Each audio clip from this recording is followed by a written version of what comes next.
Hello everyone, my name is BL and I'm the videographer for the College of Education.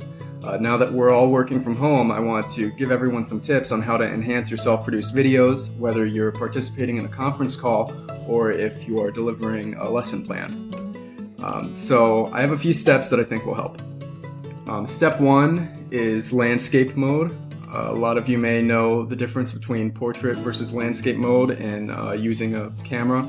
Portrait mode is what I'm in right now, and you're essentially looking at me in a stripe, whereas landscape mode is a lot more natural. It's what we see in television and movies, and it's what people are a lot more accustomed to. Step two would be make sure you have an even background.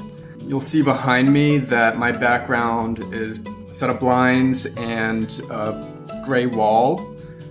This isn't really distracting to people, and that's the point.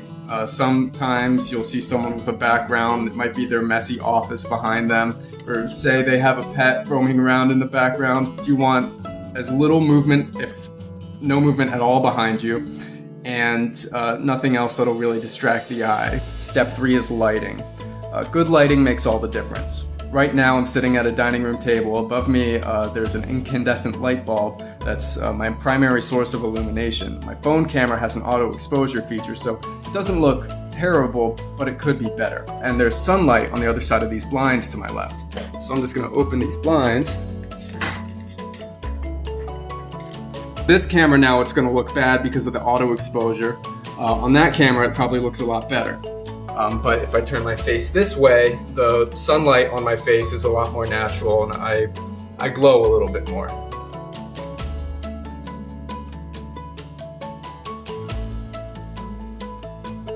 Step four is what I call looking good, and it means a couple of things. As a videographer and photographer, I've heard 1,000 times people say, make sure you cover up my double chin or get my best angle. If you want to enhance your jawline for a video, it's simple. Just lift your camera up a little bit. It's super subtle and it really brings out, I guess, your chin and jawline. Aside from that, looking good means, in a literal sense, make sure that you're aware of where your eyes are going when you're recording yourself. In a conference call, it doesn't really matter as much because you want to see other people's reactions. But if you're delivering a lesson plan or you're serving on a research forum where people can see your face, my best advice is to look into the camera as much as possible. That way it feels like a natural conversation, like you're looking into their eyes. Whereas if, say, right now I'm looking into the camera and now I'm looking at myself on the screen, you can tell the difference.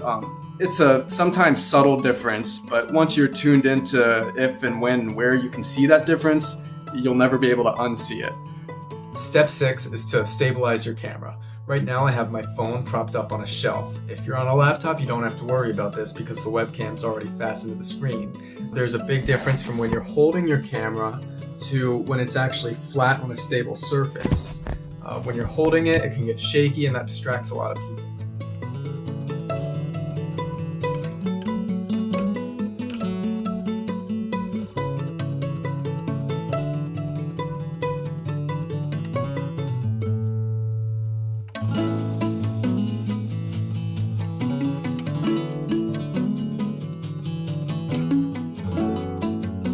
Like I said, my name is BL, and those are my tips for enhancing your self-produced videos. If you have any questions, you can reach me at wstrangmoya@towson.edu.